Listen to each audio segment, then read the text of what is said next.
They are mysterious stories that have captured the imaginations of UFO believers and sparked covert government investigations. It was a gigantic object 300 meters in diameter. It made very strange aerial maneuvers. But these are not celebrated American paranormal incidents. These UFO episodes took place in a country for years shrouded in secrecy. Behind the scenes, the Russian government, the Russian military take this phenomena very seriously. They've been lying directly to their own people.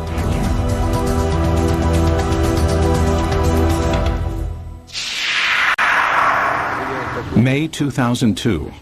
In a remote area 100 miles outside of Moscow, an investigative team from Kosmopoisk, a group that studies UFO sightings, searches for signs of UFO activity. We are going to enter the forest. This is the place pointed out by local people to be the destination of different types of UFOs. Soviet ufologists have been active since the 1960s. They claim that for decades, thousands of citizens have witnessed the appearance of unexplainable objects in the skies over Mother Russia.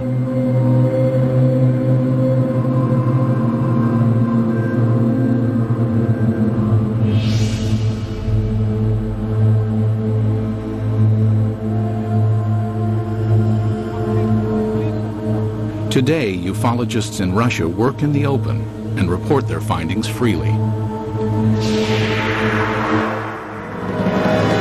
This was not always the case.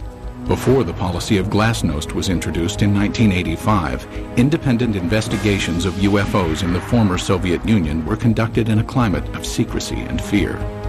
At times, official government policy denied the existence of UFOs and any UFO activity, and prohibited anyone from reporting otherwise. The UFO research in the former Soviet Union was a very complicated matter because one had to deal with overall state secrecy. Meanwhile, the Soviet government was involved in covert UFO investigations of its own. We know that the Russian government studied this secretly for a period of 40 years. We know that they took it very seriously. We also know that there have been various attempts, including more recent ones, to put a spin on this to say, there's nothing to it. That's a bunch of baloney. The results of the Soviets' most far-reaching secret UFO study became public in the year 2000. The inquiry started in 1978 and took 13 years to complete. The investigative team consisted of top scientists and military experts and was completely clandestine. Certainly, this collaboration between the Academy of Sciences and the Ministry of Defense was not paraded. I mean, formally, these studies were closed. Classified organizations took part in these studies. This research should have a secret character. Colonel Boris Sokolov was the coordinator of the investigation. Shortly after the fall of the Soviet Union, he met with American investigative journalist George Knapp. Sokolov told us that just as in America, 90 to 95% of these cases could be explained away, but the remaining 5 to 10% could not be easily explained. The 13-year Soviet UFO study scrutinized some of the most puzzling sightings in Russian history. In 1968, a cameraman documenting a test of a Soviet jet fighter noticed a huge triangular object in the sky. He focused his camera on the object and caught it on film. In 1977, an unusual aerial display sent tentacles of light streaming down over the town of Petrozavodsk. Some claim the event caused fine holes to be glazed in glass windows and concrete. In 1982, military personnel at an intercontinental ballistic missile base witnessed several brilliantly lit orbs overhead. Seconds later, a warning light indicated a missile had switched to the prepare to launch mode. Had an alleged UFO come close to starting a nuclear attack?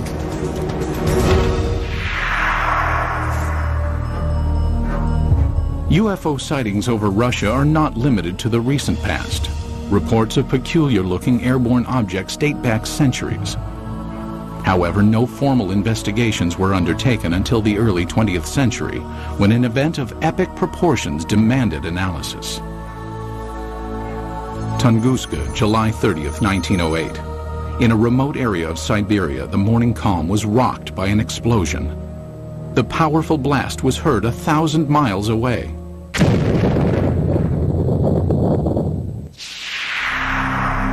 There was an enormous firewall blast, something on the order of 15 megatons of equivalent energy, which is roughly 1,000 times that of the Hiroshima blast at the end of the Second World War. This was an extraordinary event. Because of the remoteness of the Tunguska region, it was almost 20 years before any government researchers visited the site. The first expedition to reach Tunguska was headed by Russian mineralogist Leonid Kulik. When the initial expedition got to the Tunguska area in 1927, the natives were reluctant to show the scientists into the region because they thought the god Agdi had devastated the area because of the wickedness that was going on, and he had destroyed the trees, killed the animals. Kulik eventually convinced locals to direct him to the blast location. Believing a meteorite had caused the massive explosion, Kulik assumed he would find a crater at the point of the meteorite's impact. To his surprise, there was none. He looked for meteorite samples on the ground because often when an object hits the Earth, it throws up debris, and the debris is recoverable around the edges of the crater. But of course he didn't find that either. What Kulik discovered has stirred UFO debate for decades. At the blast's epicenter was a frozen swamp with an untouched clump of fully grown trees in the middle. Circled around the grove, 10 million dead trees lay in a symmetrical ring, seemingly mowed down by a cosmic scythe. So here we have an enormous blast site with no crater, no fragments or meteorites around the rim of the crater, and this radial pattern of burnt trees knocked down for some 20 miles in all directions. In the years that followed, others traveled to Tunguska to study the unusual occurrence. There might have been fruits obtained by labors of another expedition sent by the head of the Soviet secret police in the late 1940s. But all we know is that such expedition existed. We do not know what has happened to the items and the information it collected. Further baffling ufologists were reports of radiation damage in the Tunguska blast region. There were also some reports of mutations taking place in plant life, and even some humans apparently suffered some gene damage. In 1947, Russian Army Colonel Alexander Kazantsev developed a remarkable theory based on information about the devastating consequences of America's atomic bomb attacks on Japan. He was listening to the report about the nuclear bombardment. The announcer gave a very long and very detailed description of how and in which direction trees, houses had fallen, and so on, how everything was hit. He realized that what had happened in Hiroshima, exactly the same happened at Tunguska, only nearly half a century ago. Kazantsev hypothesized that the nuclear-like devastation seen at Tunguska must have been caused by the crash of a nuclear-powered alien spacecraft.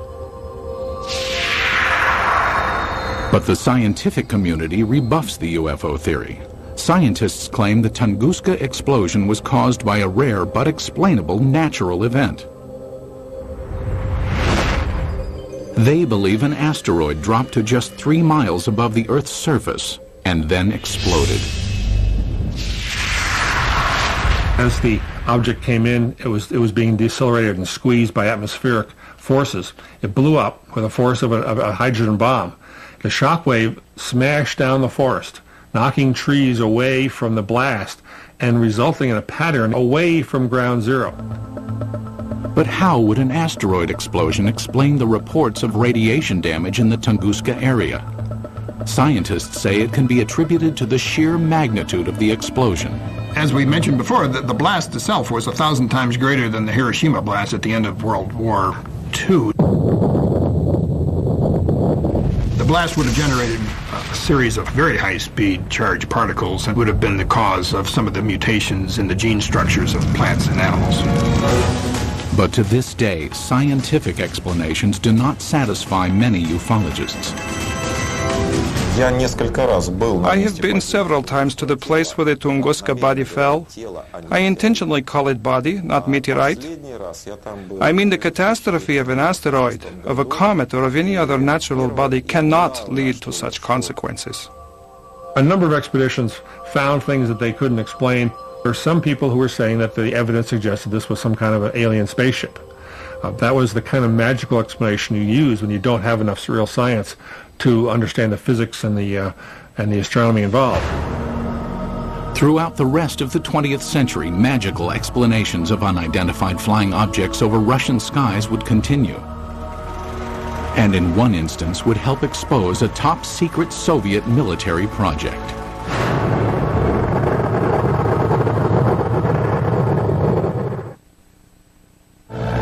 It was 1948. World War II was over, but the Cold War was just beginning.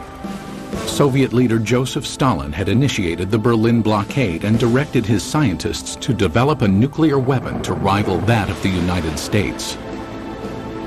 It was during this period that some claim Stalin grew concerned about UFOs. It is said his interest stemmed from reports of a 1947 UFO incident in Roswell, New Mexico. New Mexico in 1947 would have been a hotbed of Soviet espionage because we had all kinds of stuff there. The 509th Bomber Wing, the only atomic bomber wing group. Purportedly, Stalin ordered Sergei Korolev, the founder of the Russian space program, to analyze information about the supposed Roswell crash and report his findings. Mr. Korolev came up with an answer. Yes, UFOs exist. No, they present no immediate threat. And after evaluating the information, all that the Russians had acquired on Roswell and on UFOs, Korolev concluded UFOs are real. They appear to be intelligently controlled. That's what he told Stalin, and Stalin in turn said, that's what my other people have concluded as well. While concrete proof of the conversation does not exist, several Soviet scientific agencies did begin investigating UFOs in the ensuing years. Stalin, after getting this information about Roswell and UFOs in general, did the same thing basically that the American government had been doing. He condemns UFOs in public and then conducts secret tests behind the scenes. He had all sorts of high-level scientists who would research the problem for him and then report to military officials, all behind the scenes. Also hidden from public view were UFO reports culled from Soviet Air Force pilots. Between the mid-1950s and mid-1960s, pilots reported approximately 15,000 UFO sightings. It is very difficult to find a pilot who has been flying for many years and has never seen a UFO. Most of these sightings can be easily explained. In an era of superpower distrust, flights of American spy planes and spy balloons were common over Soviet skies. But investigative journalist George Knapp, who has viewed portions of the Soviet UFO files, found some of the pilot sightings perplexing. There were 40 instances where Russian warplanes were sent after UFOs. This is not temperature inversion, this is not a weather balloon, this is not swamp gas, these are craft floating around in the airspace of Russia, and they sent warplanes to go chase them. While pilots continued to report strange objects in the sky, none could offer tangible evidence to support their claims. But in 1968, over the skies of Riga, Latvia, an alleged UFO sighting was caught on film. As a Soviet propaganda film crew documented a test flight of a fighter interceptor jet, the pilot noticed an unusual object high in the sky.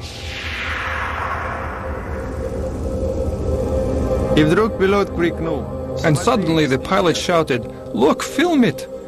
We looked and saw a triangle at a tremendous height. Fighter planes scrambled to investigate, but the object quickly disappeared behind a cloud and was never seen again. It was later estimated that the craft was hovering approximately 7 miles above the ground. The film was sent to the Kremlin, where it remained locked from public view for years. They really took it seriously. I say seriously because the film was taken away. It was declared completely secret. Outsiders have only recently seen the confiscated film. While some maintain the film is conclusive evidence of a UFO, Skeptics argue the vehicle was most likely a French-made high-altitude research balloon. As secrecy enveloped all government discussions of UFO issues, an underground army of Soviet ufologists began to form in the USSR. They kept their studies concealed. Russians who study UFOs in this period report that they had a very serious feeling of threat from the Soviet government, that they were doing something which the Soviet government disapproved of. The leader of civilian UFO research was Felix Ziegel, the man considered the father of Soviet ufology. Felix Ziegel was a Soviet scientist. He was a doctor of mathematics and astronomy at the Moscow Aviation Institute. He made it his job to find out why are the strange objects or in disguise of his country. Ziegel challenged the Soviet system by conducting paranormal lectures, organizing independent UFO investigations, and urging Soviet citizens to report any and all sightings. His efforts were not without risk. We cannot say, of course, that people would be put in jail for it, but still Ziegel suffered. He was harassed both in his place of work, at the Institute of Aviation, and he was harassed by the state government authorities. Ziegel and his investigators spread information about UFO sightings through an underground press network. Samizdat, private publications used to disseminate information, were strictly forbidden by the Kremlin. In his time, brochures were printed in a samizdat way. They were collections of observations and letters, typed in 5 to 10 copies. All materials were typed with the use of carbon paper.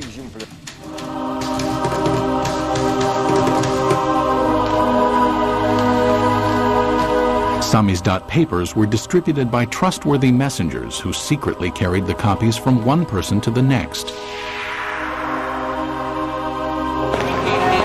UFO information circulated in this covert manner until 1967, when suddenly it seemed as if ufologists were given a reprieve from government censure.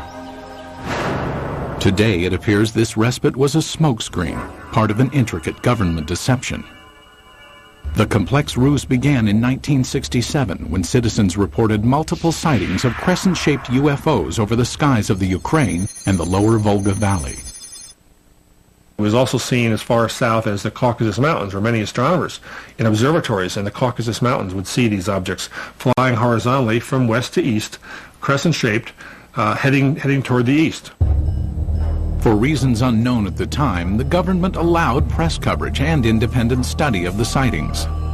Felix Ziegel was granted permission to form a government-sanctioned investigative committee made up of over 200 scientific and military experts.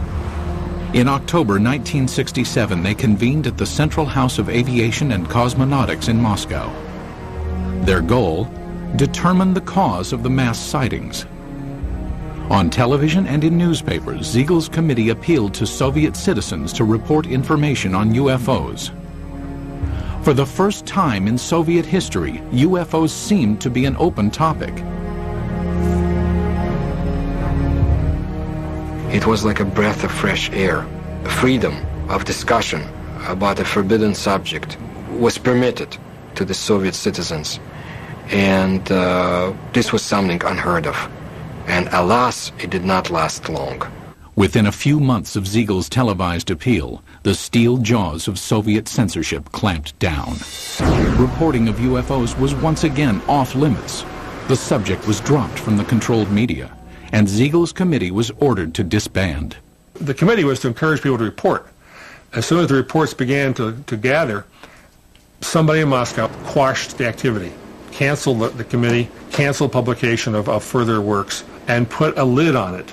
Cries of a Kremlin whitewash were immediately sounded. Why the cover-up takes place, I don't know. Is there a cover-up? There's no question about it. But what they were covering up is the question. UFO buffs believe they were covering up alien visitations. I think the evidence is clear they were covering up descriptions of their own secret military aircraft and missile activities and satellite activities. Scientist and NASA consultant James Oberg came to this conclusion in 1977 after studying Soviet space vehicle launch patterns and comparing them to the dates of the 1967 sightings. He deduced that the crescent-shaped objects witnessed in the sky were not alien in nature, but could be attributed to secret tests of a new Soviet missile warhead.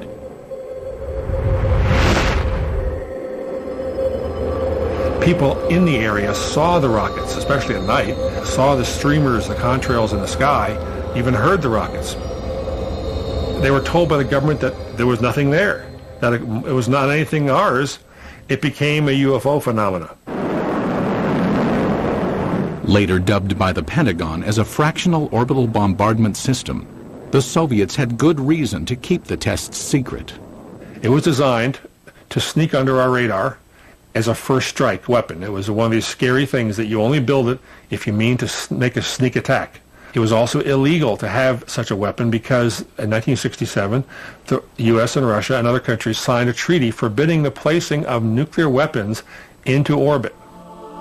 But why, after crushing public dissemination of UFO information for years, did the government briefly loosen its restrictions in 1967? It appears now to have been a deliberate ploy to fool its citizens and the international community about the true nature of the sightings. The Soviet government did not want the public to understand what was going on. They didn't want the Americans to know, for example, what was going on. It was a useful camouflage. It diverted people's attention. Because it was a UFO, Western journalists would laugh rather than investigate it.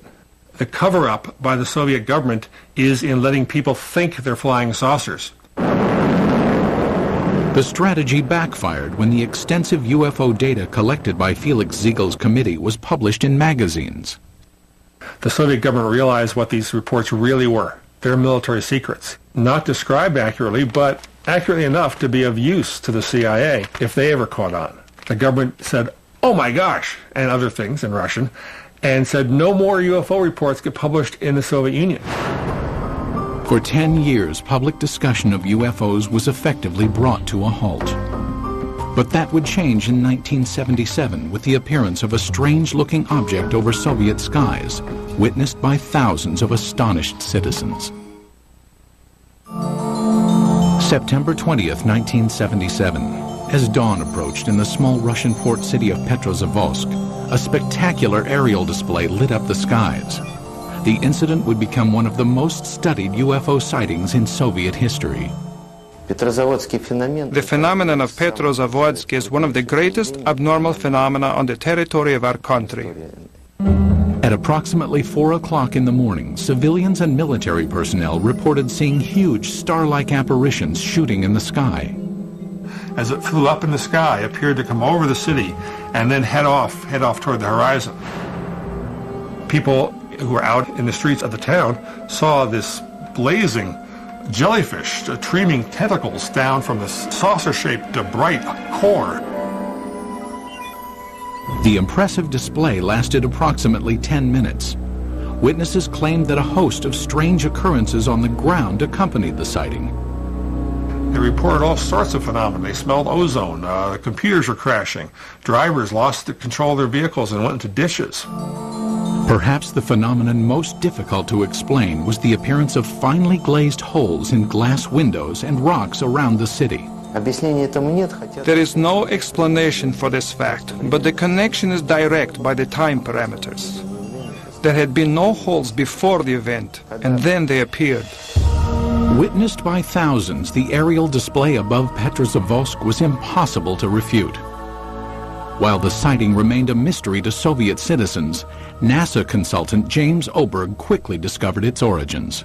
Because of my connection with the space program and my knowledge of satellites and rockets, I was able to find out within a matter of hours. There was a rocket launching that morning from a secret space center north of Moscow at precisely the time people were seeing this UFO. The jellyfish-like display was triggered by the launch of the Cosmos 955 spy satellite. As the rocket engine contrails were backlit by the rising morning sun, it produced the tentacle effect observed by witnesses. So this what they call basically the smoking gun of Soviet ufology. They call it a Medusa, or jellyfish UFO, because it was streamers of light coming down from the streamers in the rocket engines of the rocket, as it turned out. As with previous mass sightings, the government had ample reason to keep the truth hidden from Soviet citizens. The satellite was launched from a secret military space center called Plesetsk, one of several undisclosed missile bases scattered throughout the Soviet Union. Most ufologists accept the satellite launch as the cause of the aerial display. But many argue it does not fully clarify the mystery. How shall we explain the appearance of some beams that burnt the glass? When the pieces of the glass were analyzed at the Institute of Metrology in Moscow, they concluded that these holes resulted from badly glazed window glass. That is, a purely technical defect took place. I do not believe that the launch of a secret military satellite would explain the holes that were made in the glass. My personal opinion, no, this was not man-made technology that's responsible for such effects. There were some reports of holes being drilled into glass window panes and in paving stones. I saw those reports. I can't explain it. And all these sorts of additional phenomena, these additional reports, are typical of what happens when people see a very sudden, shocking sight in the sky and look around them for corroborative evidence. Most of the time, it's irrelevant, independent, and sometimes even imaginary. While the mysterious holes might never be fully explained, the Petrozavodsk incident had much deeper consequences inside the walls of the Kremlin. The upshot of this incident was the decision of the Soviet government to create a secret program to study UFOs. In the weeks following the Petrozavodsk sighting, the Soviet Academy of Sciences received inquiries from several European nations concerned about the nature of the event.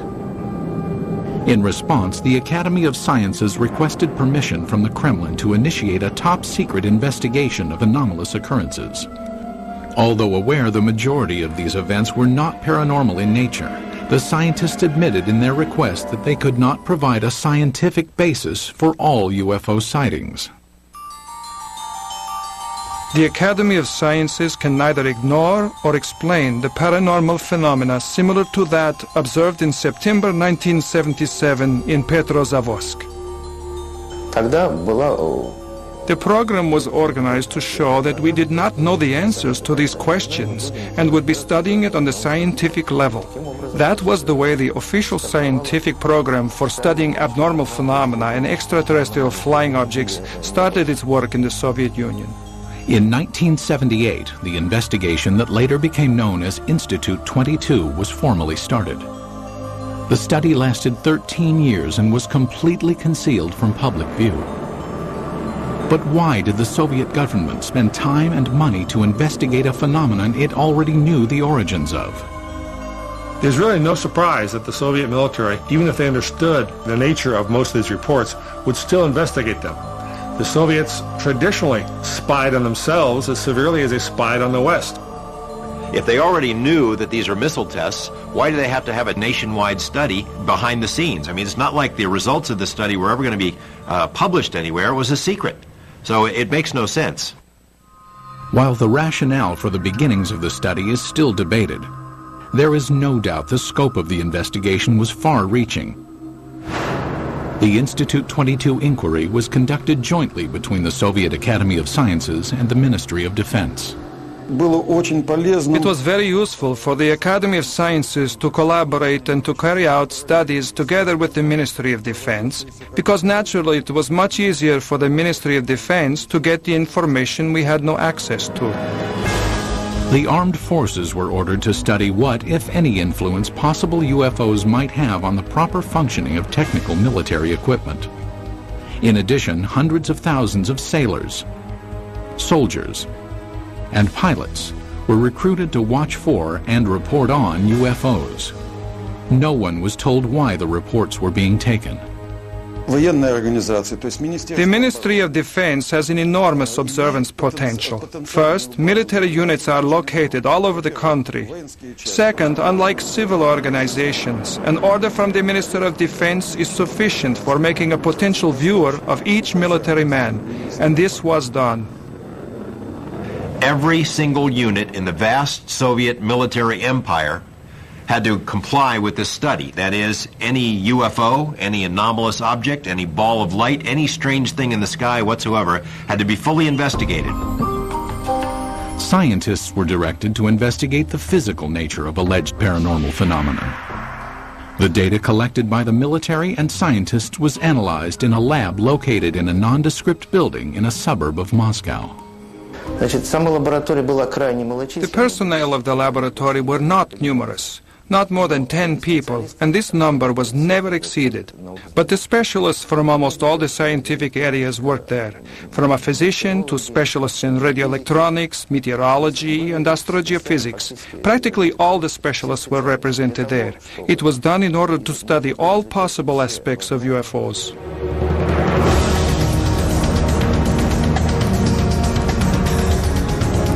Six years into the study, Institute 22 would be called on to scrutinize an incident of global consequence, when a suspected UFO incident placed the world on the brink of nuclear war.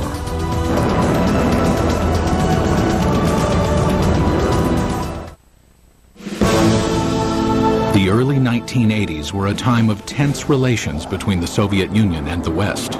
The era of détente had ended, and the Russian landscape was studded with intercontinental ballistic missile silos. Each contained nuclear weapons aimed westward. It was at one of these silos that a reported UFO incident caused a nuclear scare. Today, this ICBM silo in the Ukraine is deserted, dismantled in compliance with a nuclear arms reduction treaty between the U.S. and USSR. But at this silo in 1982, something went terribly wrong.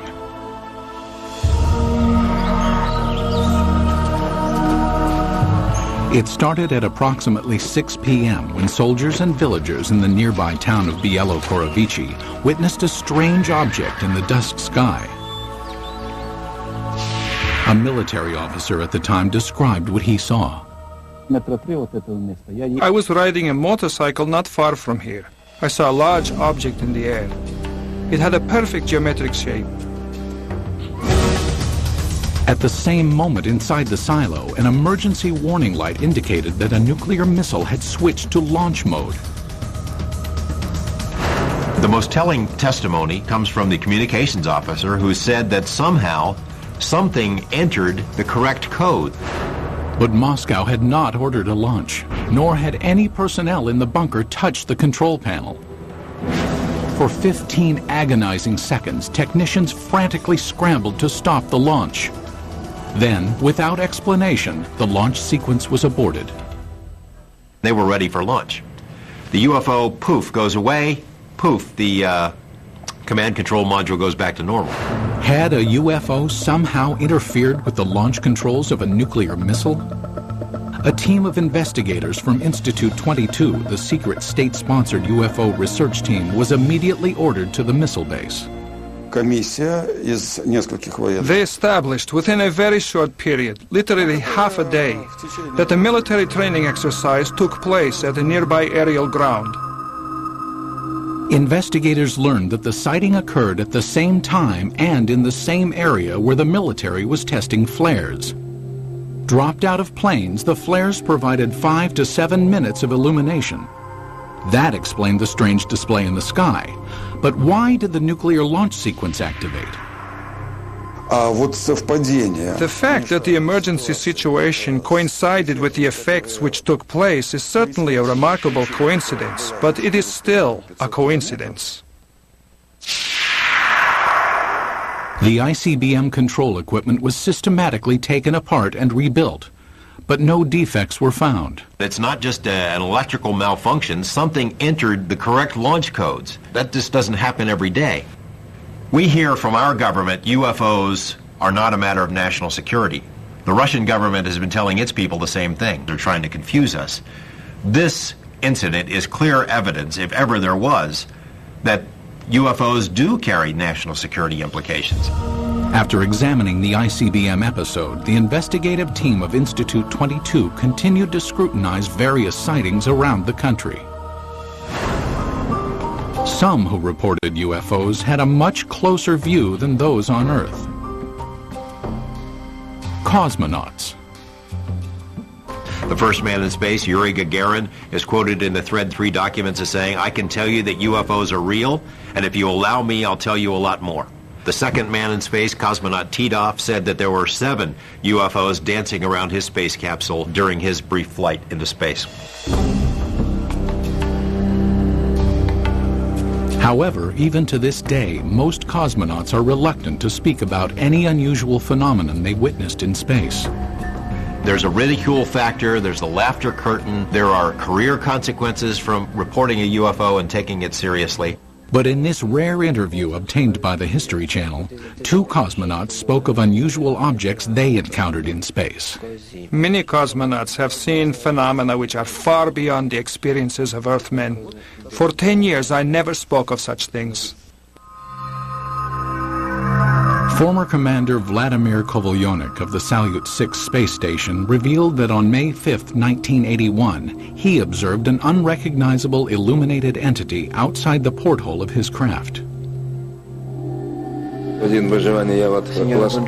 The object had an elliptical shape and flew with us. It only flew straight, but then a kind of explosion happened. It produced a golden light, very beautiful to watch. A second explosion followed, and 2 spheres appeared. As we entered the darkness of Earth's shadow, I could no longer see them.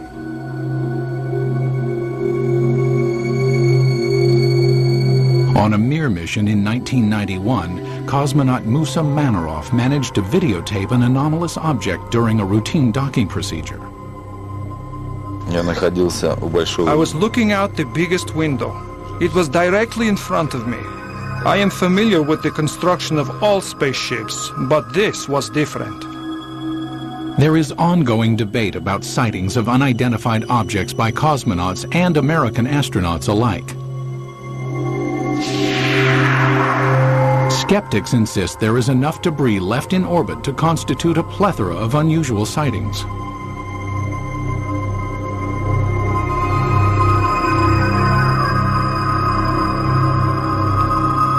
As cosmonauts traveled amidst the stars, the 1990s saw major changes take place on Soviet soil. When the walls of communism crumbled, American UFO investigator George Knapp ventured to Russia, hoping to discover just what secrets the Soviets had been hiding about alien encounters. What he found was startling. Beginning in the mid-1980s, the leaders of the United States and the Soviet Union conducted several summits aimed at reducing both nuclear arms and tensions between the 2 superpowers. Shortly after one such meeting, President Ronald Reagan revealed he and Mikhail Gorbachev had discussed the topic of alien encounters. I couldn't help but say to him, just think how easy his task and mine might be in these meetings that we held if suddenly there was a threat to this world from some other species, from another planet, outside in the universe. We'd forget all the little local differences that we have between our countries. Reagan made 5 different public statements, including one to the United Nations, that, well, boy, wouldn't it be something if UFOs were suddenly a threat to us and we'd all get together? And so Gorbachev kind of responded, yeah, it sure would. You know, we would get together. Lo and behold, we did get together. You know, the wall came tumbling down, perestroika, glasnost. With the collapse of the Soviet Union came a new era of openness in Russia. Thousands of miles away in Las Vegas, Nevada, investigative journalist George Knapp, who had studied many American UFO incidents, realized the time was perfect to explore Russian reports. 3 years ago, we had succeeded in obtaining several hundred pages of secret Russian UFO documents and photos. Other Western journalists followed. Today, it's a new ballgame. The lid has been dropped on government UFO files, although there is still plenty of information to be found. It occurred to me, now may be the time to go ahead and try to find out what the Russians know about UFOs.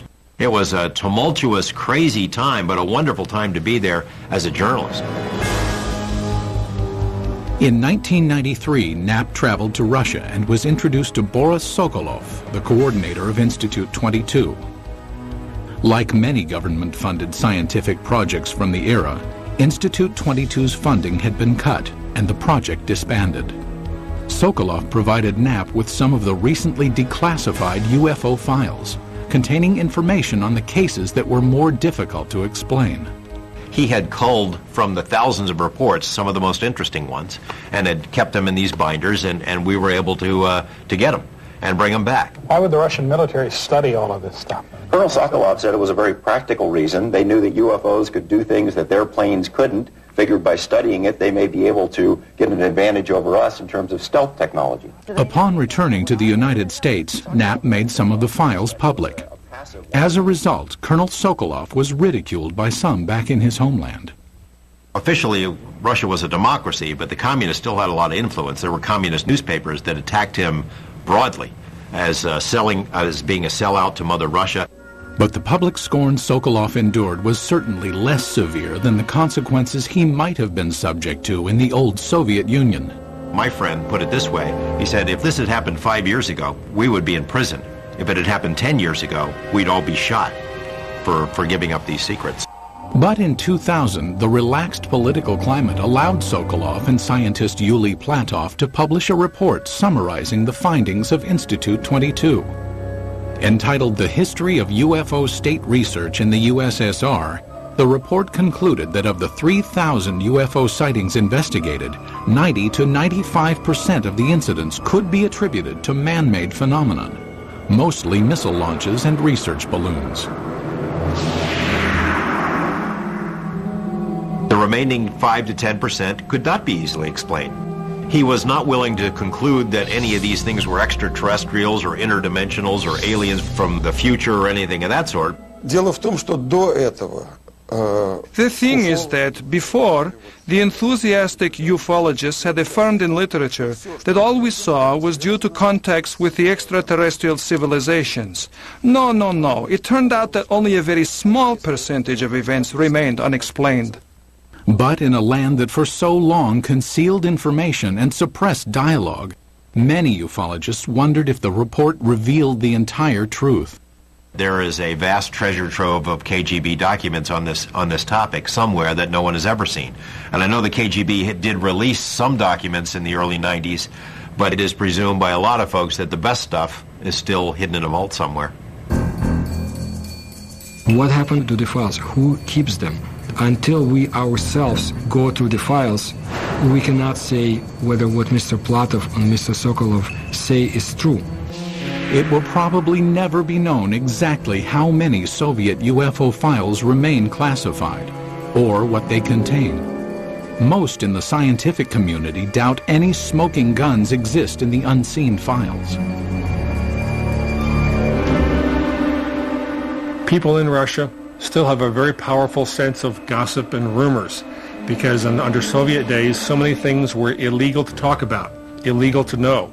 So they replaced the reality with a very rich mythology.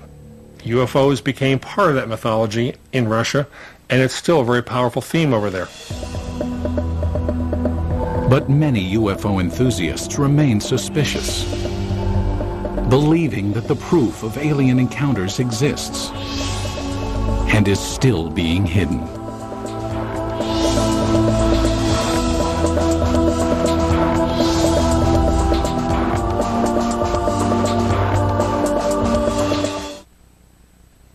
Looks like your everyday move for this team of mega movers. That is, until a massive hurricane threatens to foil the whole plan. Can this sacred structure withstand the forces of nature? It's not going to be a cakewalk. It's a race against time on Mega Movers. America Moves, tomorrow at 10 on the History Channel.